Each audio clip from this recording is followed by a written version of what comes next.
I know nothing about Warhammer 40K. I'm pretty excited to get into the lore here. You're going to know everything there is to know about the Warhammer Oh 40K no, timeline. I just want to Sorta. learn Let me about the explain. lore. But first, if you're unfamiliar with 40K, it's this super dark science fantasy franchise where humanity is ruled over by the bloodiest regime imaginable and religious dogma, and beset on all sides by voracious aliens, heretics, and Listen, literal demons. listen. I gotta say, I am a absolute slut when it comes to lore. I love learning about lore. Okay, don't at me. It's kind of like the exact opposite of Star Trek, where Star Trek's all about peace and love and hope. And 40K is like, nah, fuck that. We tried that. In the grim darkness of the far future, there is only war. But it's also super intimidating for new people to get into. There's over 400 novels, not to mention 30 years worth of lore. And as that's a somebody lot who's of read over books. 100 of those novels, most of those events, albeit important, don't really contribute to you knowing what's going on in the You franchise.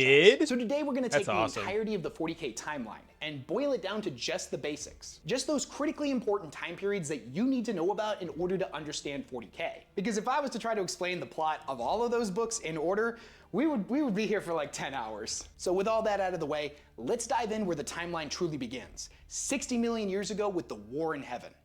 The War in Heaven and its surrounding events That's can how we're arguably be starting? said is where the timeline of 40K begins. To understand this, we need to know about the Necrons and the Old Ones. You see, before the Necrons became the undead metal robots that we know in the 41st millennium, they were a species known as the Necron tier. Most records on this time are unfortunately incredibly fragmentary, and what we do know is mostly derived from ancient Eldar myths and legends, a species who's famous for speaking in 99% metaphors and 1% facts. So you have to take all of it with a little bit of a grain of salt. The Necron tier were a frail and dying people. They lived next to a super radioactive sun that caused cancer to run rampant through their society. They were, however, incredibly tenacious and refused to give up. They sent their people out into space to find new homes and were ultimately successful, populating many new planets. However, the curse of their homeworld would inevitably follow them into the stars, and generation after generation would still be afflicted with terrible radiation sickness. Now, all hope seemed lost for the Necron tier, but that all changed when they encountered an incredibly advanced alien species known as the Old Ones. Their technology was absolutely insane,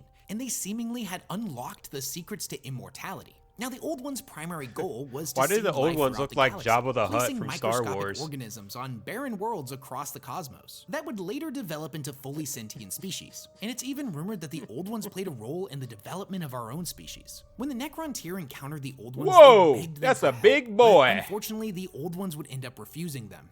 Now, they were sympathetic to Papa the Necron tier's Nurgle? plight, but basically What told kind them of that name their is fate was that? their own, and they were the masters of their own destiny.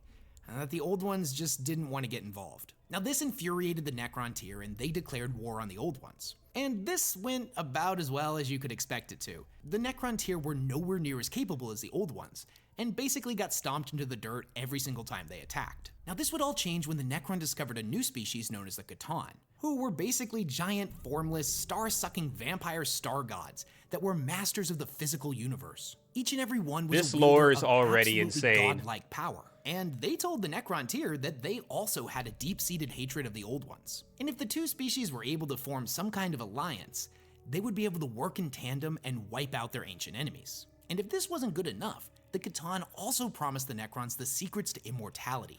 Their people would not know another day of suffering. And this sounded too good to be true for the Necron tier, and that's because it kinda was. You see, this immortality would take the form of their physical bodies being burned away, and an engram copy of their consciousness being downloaded into robotic mechanical skeletons. Their new bodies were made out of this miraculous metallic substance known as necrodermis, an incredible living metal that had the ability to repair itself. This was a substance that was originally developed by the Necron tier and had been used in most of their starships. Not only was it incredibly durable, but it offered a lot more protection than their flesh bodies, and their warriors could regenerate from any wound that didn't completely obliterate them. This whole process was known as biotransference, and the entire species was subjected to it. Now, this was the day that the Necron tier species died, confined to the halls of extinction, and in their place was simply the Necrons. Now, together the Necrons and the Catan would strike back against the Old Ones, and their combined might was enough to put them on the same level.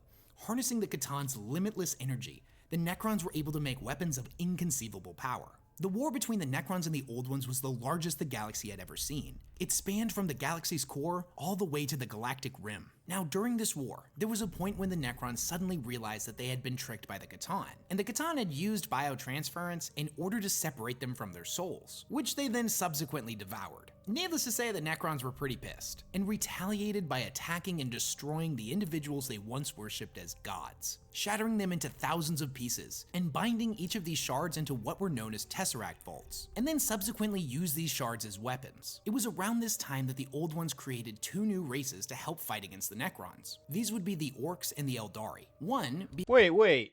I thought orcs were like a fantasy race. Isn't this like... I thought Warhammer was like space.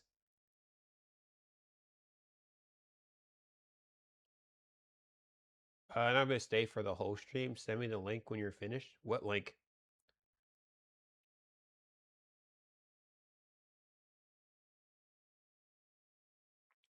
Also, your carrot cake is in the fridge. Being massive hulking brutes that were the ultimate physical specimens, while the others were master psychers, every single one being in tune with the warp and able to bring about enormous ruination by channeling its power with their mind. I mean, they're orcs. So I just want to take a moment to point out that at this point in the timeline, we have a race of vaguely Egyptian ghosts trapped inside robot skeletons, fighting against an entire race of psychic alien god frogs who have created a race of space wizards and space orcs in order to fight the undead robots. 40K can get pretty wild sometimes. Yeah, this is Now, already the devastation crazy. that was brought on by the war in heaven reached Oh, not the just the YouTube Old link. Ones, the Yeah. Necrons, the I'll send Eldari, it and to the you. Orcs, but there were tons of other civilizations that were living peacefully in the galaxy as well. And they all ended up getting caught in the crossfire at one point or another. And this war spanned millions of years, so the amount of untold destruction and lives lost is truly uncountable. And the warp isn't just called the Sea of Souls for nothing. It's where the souls of sentient creatures go when they die. So the amount of angry and terrified souls that were lost in this war started flooding into the warp en masse. And this would have some very particular ramifications, but we'll circle back to that in a second. Now, it was around this time that the Necrons started experimenting with Blackstone, an incredibly bizarre material that has the ability to either channel and amplify the energies of the warp, or nullify it completely. So the Necrons built massive sounds spires made out OP. of Blackstone and placed them on thousands of worlds across the galaxy. Hundreds of thousands of years later, these would be known as the Blackstone pylons. Now, the Necrons' original purpose for these isn't really stated, as their major significance to the storyline wouldn't really become apparent until around the time of the Black Crusade, but I'm getting ahead of myself. As creatures solely of the physical universe, with no ability to manipulate the warp themselves, fighting against a race that was all about psychic powers, it's pretty easy to assume that the Blackstone pylons were meant as a defense network, as negatively charging their energy could create a massive nullified area of spacetime where psychic powers couldn't be utilized. And this would serve as a powerful defense network against their enemies. So it's at this moment during the War in Heaven when the warp becomes incredibly important to the storyline. Up until this point, the Immaterium or the Sea of Souls had been a rather tranquil place. You see, the warp is a mirror universe, a reflection of our own, but it's a realm of emotion rather than tangible substance like that found in the physical universe. Now, there had been sentient species across the galaxy for a pretty long time at this point, and there had certainly been wars and hatred and anger and all of those negative emotions, but they had never existed quite on this scale. A single planet that has a bunch of people that can't really get along and a bunch of negative feelings isn't quite the same thing as a galaxy-spanning war, and the absolute massacre of an inconceivable amount of people across the entire galaxy for a massive period of time caused the warp to become incredibly unstable. The peaceful creatures that lived in the Sea of Souls were twisted into horrifying nightmares, and during the events of the War in Heaven, the warp became the realm of chaos. And if that wasn't bad enough, the psychic allies that the Old Ones had created for themselves, who were directly acting as conduits for the warp, would end up tearing holes in reality and causing what was known as the Enslaver Plague. Massive amounts of these warp-born monstrosities, known as Enslavers, ripped into our universe and spread out across the cosmos, devouring any sentient life they could find. They flooded Those into look the Old Ones' absolutely bastions, horrifying. drawn to them like I hate moths to them. a flame. The Old Ones in their weakened state were in no position to fight them off, and it is believed that they went extinct. Now, admittedly, everything gets kind of blurry here, and we're not 100% sure what exactly happened to them. But after the war had concluded, the Necrons were left in a fractious state. They had taken inconceivable losses, and the Eldari had risen to power and were slowly expanding and taking over the galaxy. If the Necrons had tried to fight them after an all-out war with the Old Ones, they more than certainly would have perished. So the Silent King ordered them to go to sleep within their tomb worlds and set the timer for 60 million years. He believed that by this point the Enslaver Plague would have run its course, and would have dissipated back into the warp. Also, the Eldari surely would have died off by then, and whatever species was left over to inherit the galaxy wouldn't be ready for the godlike creations of the Necrons, who would then reclaim what was rightfully theirs. Now, the time between the War in Heaven and the rise of humanity is a time mostly dominated by the Eldar, who were left to inherit the galaxy after the war had concluded. They knew a time of peace like no other, as every other sentient species had no hope of challenging them. So they could pretty much do whatever they wanted. Now, here's the thing about being immortal and having no wars to fight. You got a lot of free time on your hands. So the Eldar got really into the arts and other leisure activities, pursuing pleasure instead of violence. Now, this started off normal enough.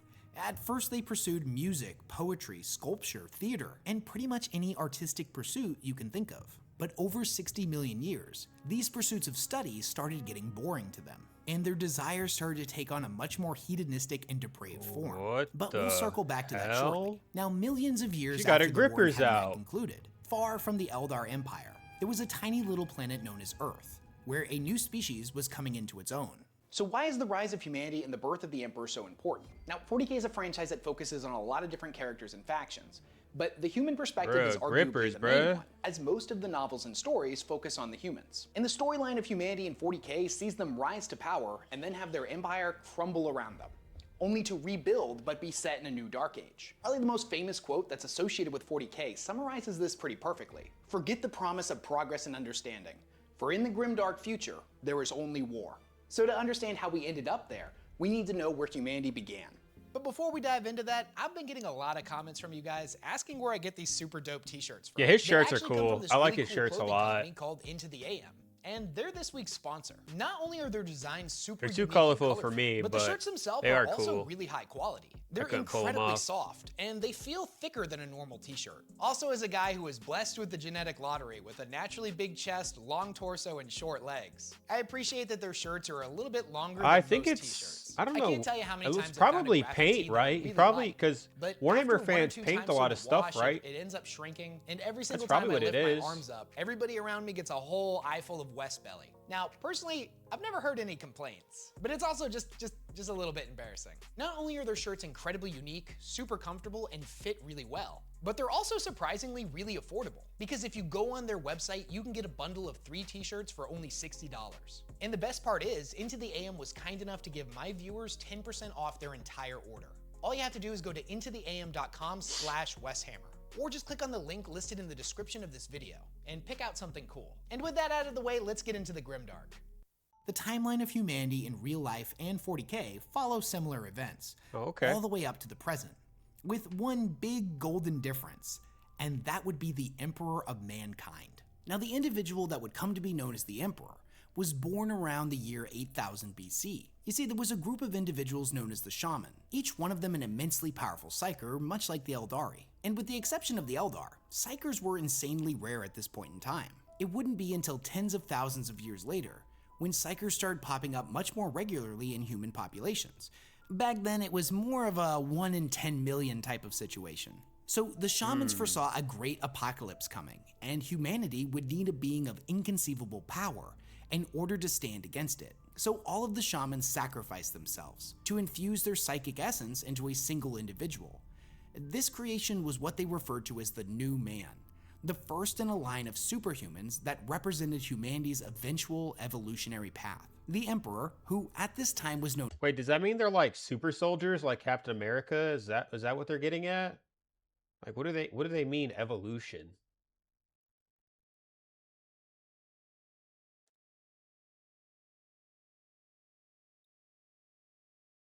Just watch? Okay. Neo, was born to mortal parents and lived in a Neolithic tribe. As the boy aged, he became painfully aware that he was unlike any other person on the planet, capable of great and amazing acts of psychic might.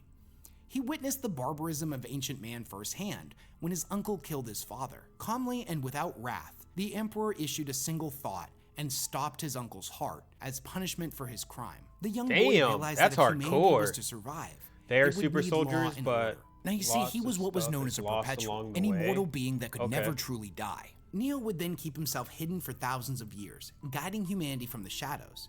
Now every now and then, he would step forth and fill in the role of some type of leader figure, a politician, a doctor, a general, or even a messiah figure apparently at one point. He would spend this period of time guiding humanity on the path he had envisioned for them, making sure that certain events carried out according to his plans that were tens of thousands of years in the making. Over the years, the Emperor would gather other perpetuals to his side. This included Erda, a childhood friend of his, and the woman who would eventually become the mother of the Primarchs, and possibly most famously, Malkador the Sigillite, although he technically wouldn't meet him until somewhere between the 20th and 30th millennium. When it comes to early human history, the period between 8000 BC to 15,000 AD is often referred to as the Age of Progress.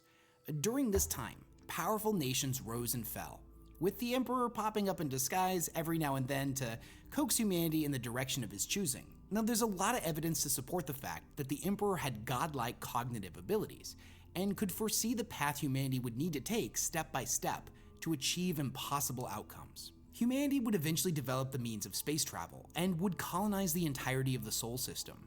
Mars would be terraformed and became a habitable space much like that of Earth, while the asteroid belts would give rise to massive mining operations to provide the young species with everything that it would need to create some of the most advanced pieces of technology the galaxy had ever or would ever see. And this was a good thing too, because at this point, Earth was steadily running out of all of its natural resources. The Age of Progress would officially come to an end when humanity set its sights outside of their star system and sought to colonize distant worlds. And the next era that we're moving into was known as the Dark Age of Technology. So why do I feel like the Dark Age of Technology is so important for you to understand? You see, this was the height of humanity's power, where we lived in a golden age and can do pretty much anything. Most of the really cool equipment that you see in 40K that's used by humanity can trace its origins back to this time. For example, did you know that the Baneblade, one of the largest tanks that the Astra Militarum uses, was originally just a scouting vehicle during the Dark Age of Technology? Bro, that looks insane. Also, the suits of power armor known as Terminator armor that the Space Marines wear was originally mining equipment during this time. Now that's a little bit of a misnomer. The Emperor created those suits specifically for war, but their underlying technology, all of the protective equipment inside of it, was either used for mining the asteroid belts or as a protective system for people who have to play the game generators. If I can find it. One of the most important things to understand about what 40K even is, they look like Gundams, bro. That's what's making me want to play the game. After the collapse of their utopia. So the Dark Age of Technology lasted from the 15th to the 25th millennia.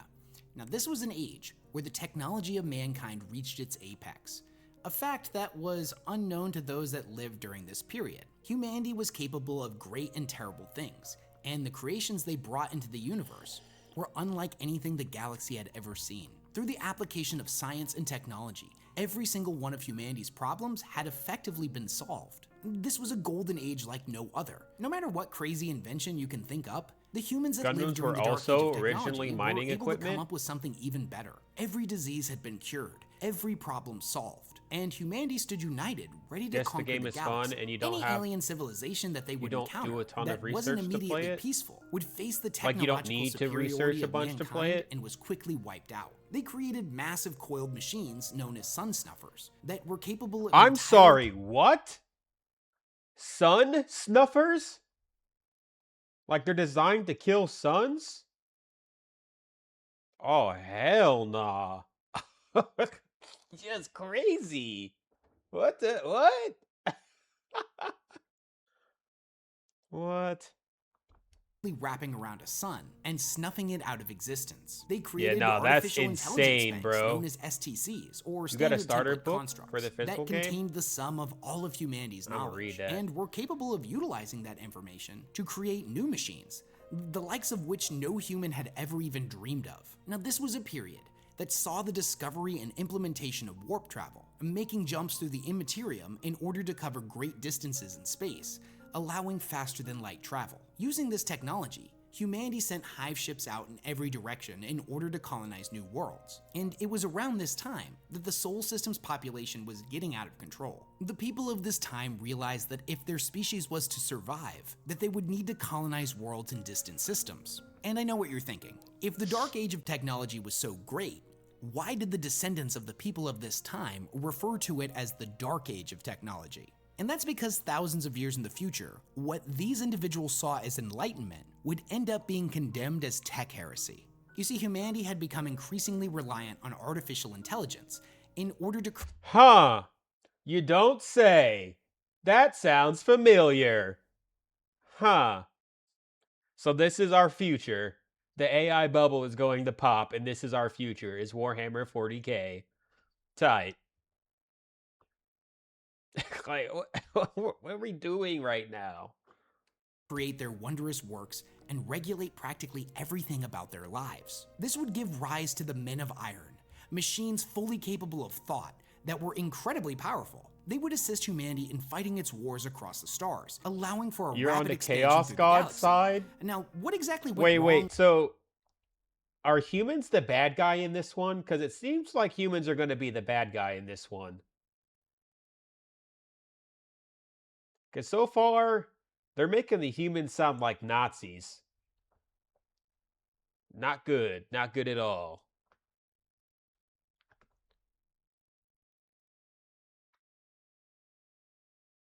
Everyone is the bad guy? There are no heroes here. Good to know. Is not really clear, but eventually the Men of Iron rebelled and sought to throw off the shackles that humans had placed on them. This would lead to what was known as the Cybernetic Revolt, which saw the humans of the Dark Age of technology suddenly forced into battle for survival against their very own creations across all of the worlds they had settled together. There's an interesting short story known as the Kaban Machine, and in it, a member of the Adeptus Mechanicus is having a conversation with an AI, and he's trying to explain to it why it's dangerous. He explains to him that the AI is superior to him, that it's superior to all humans, no matter how heavily augmented they are. And the nature of a superior species bound into the servitude of a lesser one is that without fail, Sisters at of some Mercy point are they will good? realize their own superiority All and lore rebel eventually against their leads you to enslavers. Warhammer. Now, the story takes place thousands of Apparently. years after the Cybernetic Revolt, but it's pretty likely that this is exactly How old is Warhammer? Because I'm starting to realize that a lot of like games and shows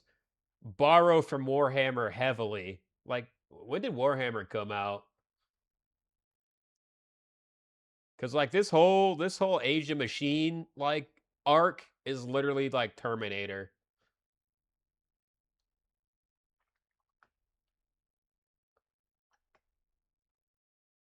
The 90s? Oh, okay, so it's been around for a long time. I didn't know it was that old. Damn, that's crazy. what happened with the Men of Iron. Here's the thing. Having an entire society that is completely Don't quote dependent you. on AI Oh, to I'm do gonna pretty quote much you. everything, and then having that AI turn against you is definitely a bad situation, but it would end up getting a lot worse. Because around the very same time, psychers began being born in mass. Now, individuals that were born with Bro, incredible psycher gotta psychic be a powers slur. and That were sounds able to like a manipulate the slur. warp It's like, don't touch me, had you surely existed psycher. before this point, Oh, yeah, but they were so unbelievably rare that most of humanity didn't even believe they existed, and they hadn't been officially classified as a variant of human yet. So when they started being born in mass across all of the worlds that humanity had settled, there was no system in place to keep them in check. Humanity was dealing with a lot at this point, and the exponential increase in psychers led to anarchy and chaos across all of the fledgling worlds of humanity. Many of these psyker individuals had no ability to control their powers, or worse, they utilized them for their own selfish means.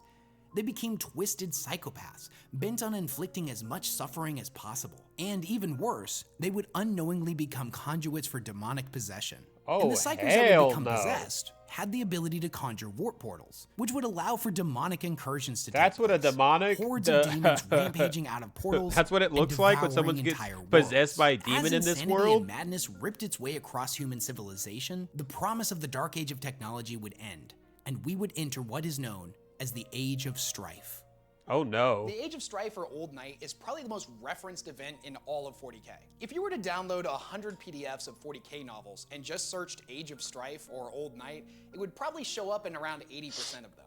This was the moment where the universe went from this perfect utopia for humans to this absolute hellscape, and is the real beginning of the grim dark future. Not to mention the collapse of the Eldar Empire, the birth of Slaanesh, and the creation of the Eye of Terror would have massive Slaanesh. implications on the storyline going forward. With the human species collectively losing its mind across the galaxy, a period known as either Old Night or Age of Strife would begin, which stretched roughly from the year 15,000 to the year 25,000. humanity began to regress into a dark age. Civil war and insanity ran rampant across every planet, and this period of time saw the slaughter of billions of humans. Even worse, massive anomalies known as warp storms were spreading across the universe. They were created and fueled by the rampant sadism and debauchery of the Eldar Empire, who at this point was still at the height of their power, but hadn't really interacted with the humans all too much. These storms made travel and communication through the warp next to impossible, and thus all of the worlds humanity had colonized were suddenly cut off from one another. They were completely alone, and many of the distant colonized worlds would fall prey to attacks from xenospecies such as the orcs, who at this point had spread throughout the cosmos, and even to more advanced species like the Eldar, who decided a healthy population of human slaves would help satiate some of their darkest desires. Humanity had risen to greatness, and in the blink of an eye was now on the fast track to extinction. Now back on Terra, the powerful nation states that had united and ruled over the planet began to collapse, until all that was left was feuding techno-barbarian warlords that warred against one another for control of territory and whatever remnants of the previous age could be scavenged. This was also a time period that saw the rise of the Mechanicum on Mars. Now much like Terra, Mars was having to deal with unprecedented civil war. Their advanced society was collapsing all around them, and the fledgling members that would inevitably give rise to the tech priests of Mars began a cult that worshipped the machines they needed to sustain life. And this tech-based religion would eventually become known as the Cult Mechanicum. The portion of the galaxy that humanity controlled basically went from Star Trek to Mad Max in a period of a few thousand years. Humanity would see 5,000 years of incalculable suffering and slaughter as the promise of the age of technology slipped further and further from their grasp. Now, despite the odds, the human spirit somehow endured, and humanity would inevitably survive. Now, meanwhile, the Emperor was yet to reveal himself, but he had borne witness to every moment of human civilization for the past 30,000 years. And in his study of the warp and the subsequent warp storms, he knew something terrible was about to happen. And he wasn't alone, as back over with the Eldar, a group of them which would later become known as the Exodites were horrified by what was happening. I already know, people, bro. And foresaw a great calamity. This franchise probably is a smorgasbord for you with all your gooning. You're like, oh look, it's unspeakable horrors. I can't wait to goon to this. Basically became the Amish of the Eldar. Now, all of the sensations that the Eldar people were experiencing, pleasure, ecstasy, suffering, and anguish, I'm gonna get Cthulhu's number for you. Incomprehensible scale, all of which generated a psychic footprint in the warp that was growing larger and larger every single day. Now, eventually, a breaking point was reached, and the chaos god of excess, also known as She Who Thirsts or the Prince of Pleasure, was Yes. Absolutely. Zero hesitation. I'm cracking. I don't care. born. And when this new chaos god came into existence, it ripped a hole in our universe, and its resulting birth scream sent a shockwave of psychic Did you energy see the out in tongue? every I'm direction supposed to say that no? obliterated the population of hundreds of Eldar worlds for thousands of light years. The souls of all the Eldar killed in this way were subsequently devoured by Slaanesh, and a similar fate would end up haunting all of the survivors as well, as from this point forward, whenever a member of the Eldari died, Slaanesh would be there ready to devour their soul. Deep within the warp, Slaanesh would then go about murdering all of the Eldar gods, the only survivors being Isha, I'm the no goddess better of than healing, you. I Chegarak, understand the god that of laughter, now. and Cain, the god of war. Although he technically ended up shattered into millions of pieces, so Damn, it's kind the of God like of a War half in this survival. fucking the world Eldar is saw something sick. like 99% of their population wiped out overnight, and the only survivors were the Exodites that were on their maiden worlds, the craft worlders whose ships were outside the blast radius, and the denizens of Komora, a city that was located deep within a pocket dimension known as the Webway, and whose citizens would eventually become known as the Dark Eldar. Now, this event was undoubtedly tragic. Billions were killed in an instant. Who's the most but if there goonable was race? any kind of silver lining to it, it would be the fact that all you of had the to warp pick. storms had been being generated by the gestating Chaos God. So as soon as Slaanesh was born, they were all wiped away. And at this point in the 30th millennium, suddenly warp travel was possible again, and all of the human worlds would have the ability to be reunited once more. The Emperor saw this as the moment where he would finally reveal himself, There's and he would 60 lead the humans of races? Terra back That's a into lot. the stars, reuniting the entirety of the human race under one banner, under the Imperium of Mankind. Now, in order to do this, he would have to reunite Terra first. At this point in the timeline, the human empire has completely collapsed. Sisters of All of the Mercy. planets are You cut keep off from one mentioning them. another, I'm very and the universe has curious. become an incredibly terrifying place. That's Terra horrifying. itself has become basically a wasteland ruled over by barbarians. But this is the turning point, where the Emperor unites everybody and sets off into the stars to reunite the galaxy. This is the moment where hope gets reintroduced back to the storyline. Although, admittedly, that's not going to last for very long. Over the almost 40,000 years that the Emperor had been alive, he had seen a lot of stuff, and had become a master of pretty much every field of study you can think of. And this included the science of gene forging. And through this, the Emperor would create two of his own superhuman factions, the Custodians and the Thunder Warriors. The former being the pinnacle of humanity, the ultimate creation, functionally immortal and the peak of physical and mental perfection. Each was a handcrafted demigod, whereas the Thunder Warriors were genetically enhanced men taken from the various barbarian tribes across Terra. Now, the Custodians on one hand were really difficult to make and required artistic perfection. But the Thunder Warriors on the other hand, the Emperor cut a lot of corners with them. If the Custodians were the peak of perfection and the best that humanity could ever seek to become, the Thunder Warriors on the other hand took all of the worst elements of humanity and cranked them up to 11.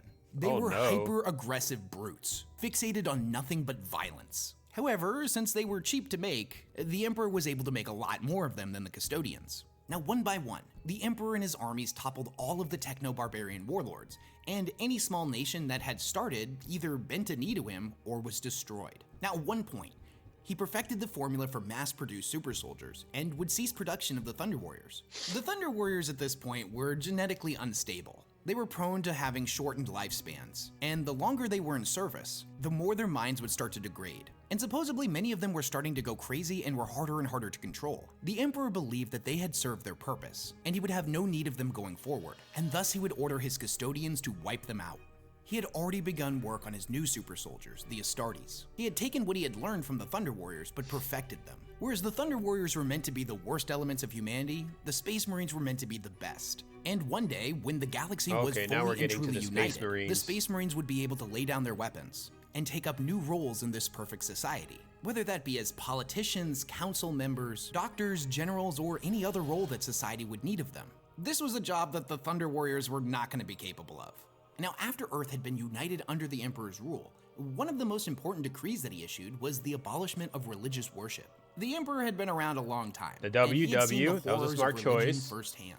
That any decree that teaches you not to question and to accept things on faith was abhorrent to him.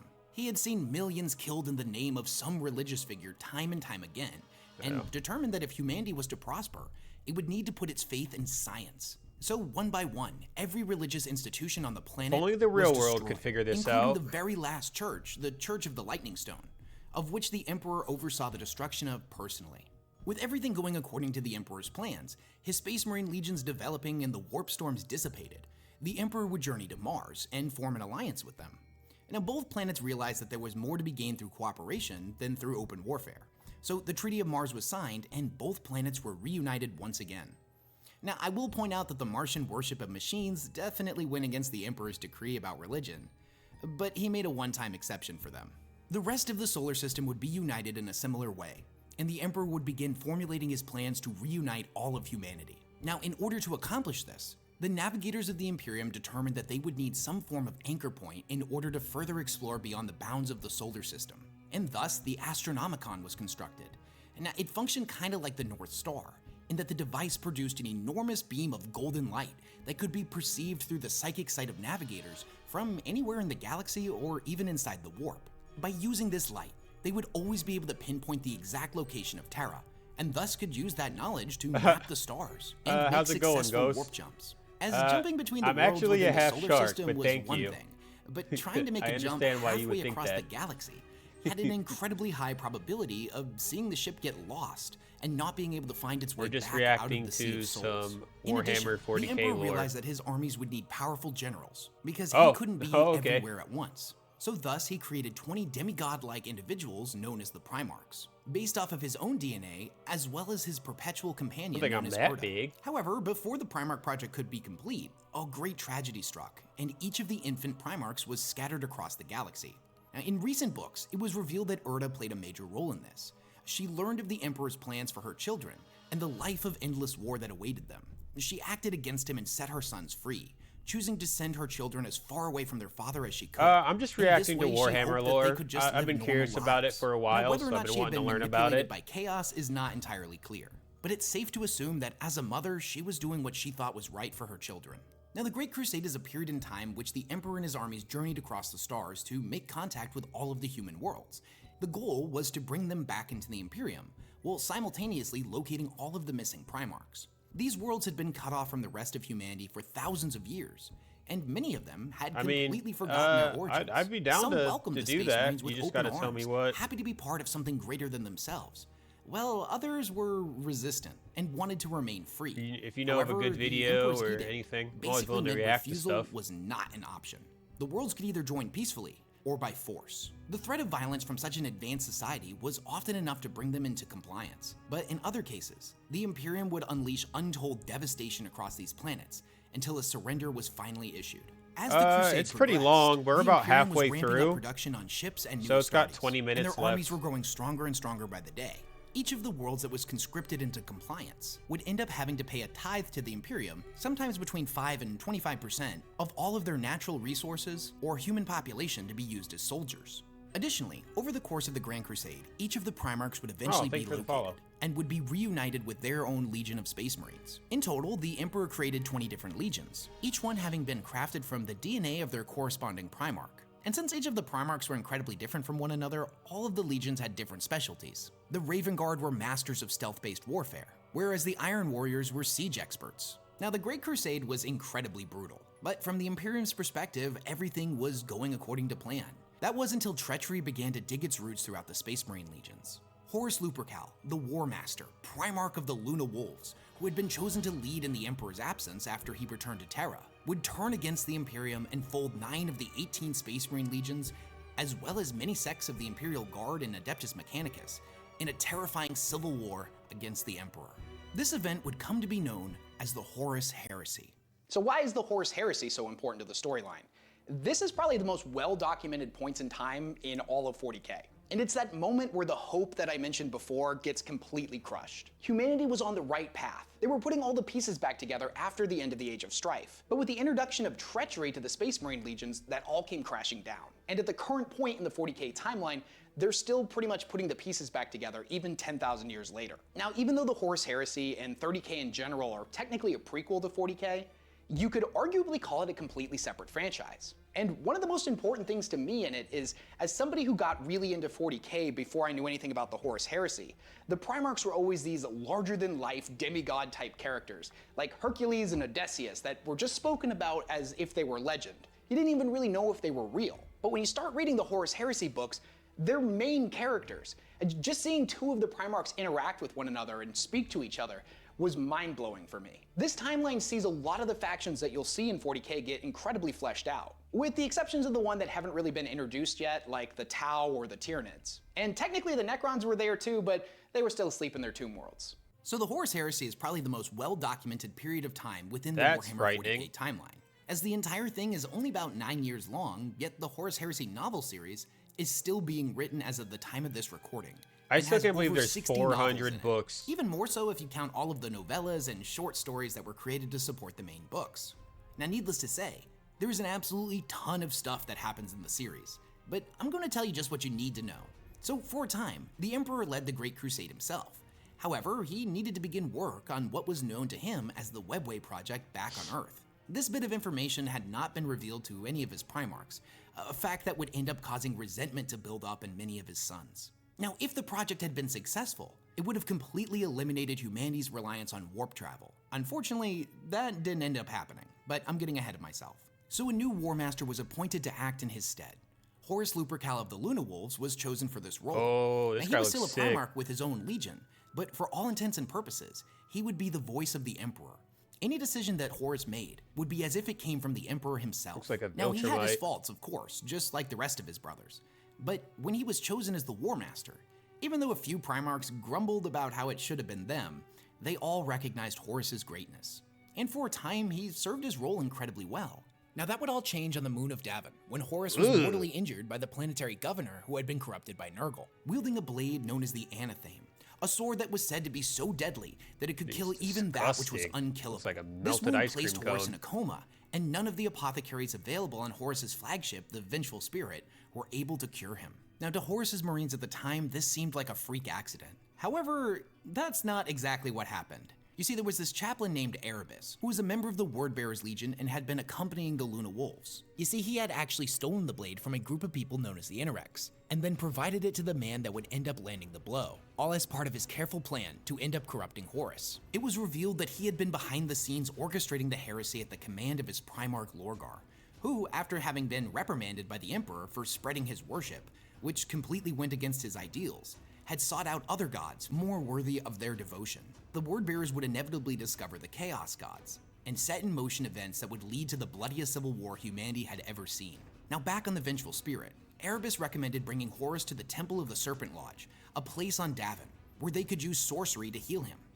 Now this was a diabolic place that was linked to the ruinous powers of the Chaos Gods, a fact that was unknown to the Luna Wolves at the time. Many of the Marines were against this, but they didn't really see any other options. So in desperation, they agreed to try what Erebus wanted. And it was here in the temple that Horus was put into a dreamlike fugue state. And in this dream, he would be manipulated by the Chaos Gods and the astral spirit of Erebus into turning against the Emperor. He was shown visions of the future, of the galaxy in flames, of a human imperium that worshipped the Emperor as a god. Humanity had descended into a new dark age, and the Emperor didn't care about humanity. He had just been using them this entire time in order to obtain godhood. Now during this, the astral spirit of Magnus, the Primarch of the Thousand Suns Legion, appeared before Horus and tried to prevent what was happening. But unfortunately, he was ultimately unsuccessful, and the corruption had taken root in Horus's heart. When Horus finally awoke, he had been healed and his allegiance had changed. He set about orchestrating the downfall of the Imperium. Now 7 of the other Primarchs, Lorgar of the Wordbearers, Mortarion of the Death Guard, Fulgrim of the Emperor's Children, Perturabo of the Iron Warriors, Angron of the World Eaters, Alpharius of the Alpha Legion, and Conrad Kurz of the Night Lords, would join with Horus and pledge their allegiance to his cause.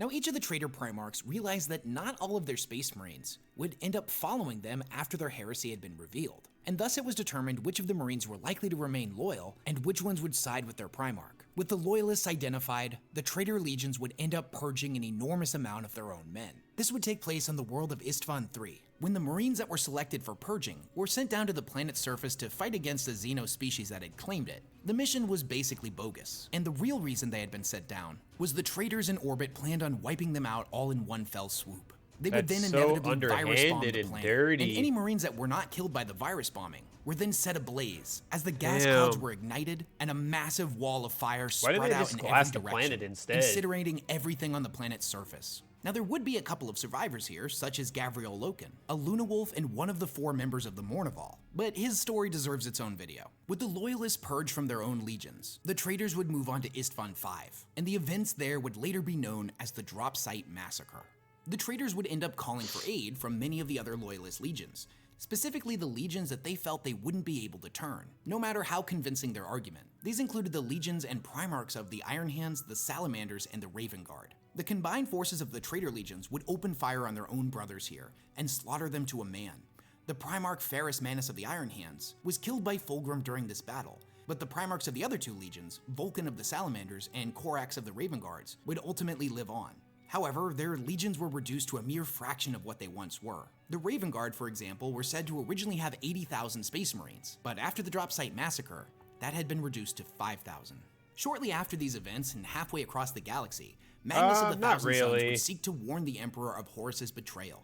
He did this by astral projecting all the way to Terra. He felt like sending a message the old-fashioned way wouldn't get there in time, or worse, could have been intercepted by the traitors. And shortly before this, all psychic powers had been banned at the Council of Nicaea, so in attempting to warn the Emperor, he was directly going against his orders. But Magnus was doing what he felt he had to. Unfortunately, he would end up being manipulated by the Chaos God of Treachery, Tzeentch, and ended up destroying a psychic barrier around the Sol system that the Emperor had placed to keep the forces of chaos at bay. Magnus's astral form burst into the throne room, unaware of what he was doing, and hordes of demons followed him in. The Webway project was destroyed, and the Emperor ordered the Space Wolves and Leman Russ to bring Magnus in and answer for his crimes. However, the message was intercepted by Horus, who changed the order to kill Magnus and the Thousand Suns, and burn their world of Prospero. The Space Wolves followed their orders and decimated the planet. In a desperate attempt to save his legion, Magnus made a pact with Tzeentch, who warped him and his surviving sons off of Prospero and to the planet of the Sorcerers, a world deep within the Eye of Terror. Later, Magnus would pledge loyalty to Horus, not out of some form of malice like his brothers, but because he had directly been betrayed by the Imperium. The War Master would lead a horrifically violent crusade against the Imperium, working ever closer towards Terra and the Imperial Palace. Eventually, the traitors would siege Terra. Horus had been infused with the power of all of the Chaos Gods, and in a great climactic final battle, would engage the Emperor in combat. Still seeing the good in his son, the Emperor would end up holding back, not unleashing his full power, hoping desperately that Horus could still be saved and redeemed. In this moment of weakness, Horus managed to land a mortal wound on the Emperor, and with that, the Emperor realized that there was no saving his son, that he had been completely lost to him. So the Emperor unleashed his full I'll give it a power shot, and as long as it's obliterated not too Horus long so of a completely video. that not even his soul survived. Now, in order to keep the Emperor alive, the Astronomicon was quickly converted into a makeshift life support system. The Emperor's psychic might would be used to power it, and the machine would keep him from truly dying. And here the Emperor would remain for the next 10,000 years, his physical body little more than a decaying corpse, while his spiritual body was free to roam the warp, and by all accounts, has been growing stronger ever since. Now, one of the greatest ironies of 40K is that since the Emperor is a perpetual, if he was to physically die, he would be reborn. This is a fact that the other members of the Imperium are not aware of. So over the last 10,000 years, they've been doing everything they can to keep him alive. But if he had just been allowed to die, he would have come back. The traitor legions would be pushed back from Terra. With the War Master dead, their siege had failed. And in the period of time leading up to the 31st millennium, an event known as the Scouring would take place. Yeah, he is. I'm a where all of the noob to traitor this, legions so were I hunted appreciate down it greatly. and forced into exile within the Eye of Terror. After the heresy had fully concluded, the Imperium was left to put all of the pieces back together. The Emperor was gone, the traitor legions had been pushed back, and a period of rebuilding took place. In order to prevent such a tragedy from ever happening again, a council of representatives known as the High Lords of Terra were implemented to rule in the Emperor's place, each coming from a different background and having different goals and objectives rather than the Imperium being ruled by a single individual.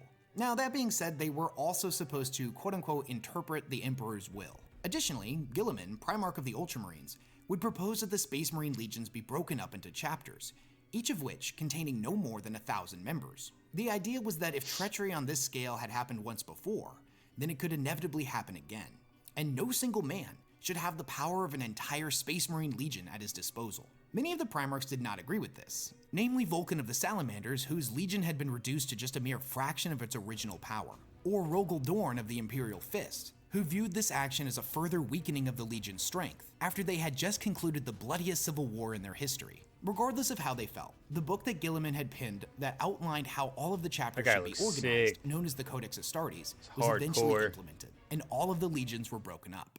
The 10,000 years between the Horus Heresy and the 41st millennium is where the bulk of 40K lore takes place. This is where the majority of the books are set. And you could make the argument that all of these events are definitely important, but they're not critical to understanding the framework of the entirety that is 40K. But there are a few details that I feel like you need to understand. The first and most major is that during this time period, we see all of the Primarchs inevitably end up disappearing.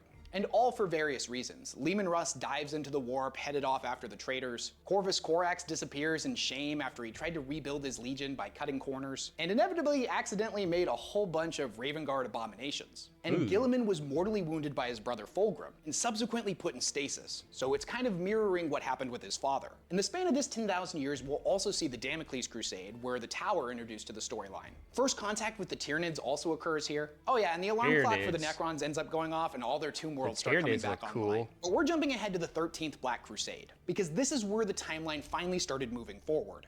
When we find ourselves in the 41st millennium, the events of the Horus Heresy have slipped into legend. Most people alive during this time have no idea what transpired back then, whether that be because of the intentional purging of specific documents, a covering up of the truth, or just that it happened so long ago that they don't remember. This isn't true of the Space Marines. They remember it all too well. But whereas most of the Loyalist Marines that are alive in the 41st millennium know of these events because of the records kept by their chapter, however, when it comes to the traitor Marines that exist in the Eye of Terror, time flows differently there, and most of those Marines were the very same individuals that participated in the Horus Heresy, so they remember those events because they were actually there. Now, the Eye of Terror was a pretty terrible place to live. There really weren't a lot of resources, and the traitor legions were far from united, each one of them fracturing off into a bunch of different warbands, led by various powerful warlords that were pretty much just pursuing their own interests.